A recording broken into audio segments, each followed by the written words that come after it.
Oui, et on se parlait quasiment tous les jours. On passait nos journées au téléphone. Quand je terminais mes cours et lui, ses entraînements, on s'appelait tout de suite. Et on s'est décidé et il est venu me voir et tout s'est bien passé. Et l'été qui suivait, il m'a invité à Marrakech. On est allé à Marrakech. Et franchement, tout s'est fait très vite. Il m'a demandé en mariage. Ah ouais. Et je suis tout de suite tombée enceinte de notre premier. Et on a décidé de se poser ensemble. Et moi, je ne pouvais pas le dire à mon père. Donc, les choses sont allées quand même assez vite. Ah oui, très vite. Très, très vite. Donc, entre le moment où vous commencez à vous parler, la demande en mariage et le premier bébé, combien de temps s'écoule? Oh, je dirais quand même 10 mois. Ah ouais. 10 mois. En moins d'un an, quoi. Ah oui, en moins d'un an, oui.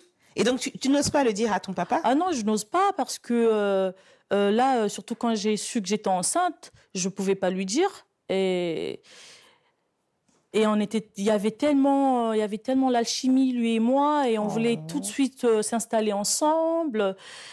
Des vrais tourtereaux, quoi. Ben voilà, et c'est parti comme ça. Est-ce que je peux te demander à quel âge tu avais à cette époque?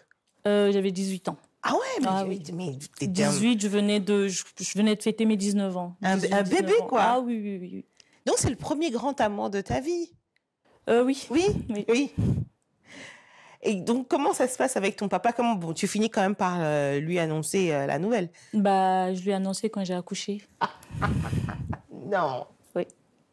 Donc, pendant 9 mois, il te voit pas où tu te caches? Ah non. Et heureusement que c'était l'époque où on n'avait pas les appels vidéo. Non. Donc, et personne ne lui dit... Pour lui, je suis à Casa, je continue mes études. Non. Ah oui, oui, oui, oui. Entre-temps, toi, tu es déjà partie à Auxerre? À Auxerre, moi, j'ai déjà rejoint mon mari aujourd'hui à Auxerre.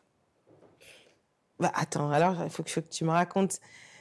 Comment tu annonces à ton papa que tu viens d'accoucher? Tu l'appelles, tu lui envoies une photo, tu passes par quelqu'un? Bah, je pense que c'était une bonne décision de ma part parce que je pense que je l'aurais dit étant enceinte, il allait peut-être le prendre pas de la même façon que quand je l'ai appelé, que j'avais déjà le bébé avec moi. Et là, je pense qu'il ne savait pas quoi dire. Il était dans un rêve, il comprenait rien. Et quand il a su que c'était un garçon... Mais je l'avais déjà auparavant présenté un peu Delvin. Je lui ai dit, papa, j'ai rencontré quelqu'un, je l'aime bien, c'est avec lui que je partage ma vie. Mais c'était juste un petit ami et tout. Je ne l'avais pas dit que j'allais m'installer avec lui, qu'on avait des projets. Ça, je ne lui avais pas dit. Et quand je l'appelle pour lui dire que je l'appelle... Non, c'est Delvin qui l'appelle. Ah! Le jour où j'accouche pour l'annoncer qu'on a eu un garçon.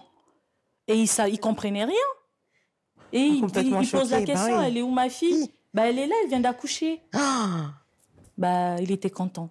Donc finalement, ça se passe plutôt bien. Ah oui, finalement, au final, j'ai pas regretté d'avoir gardé la grossesse pour moi.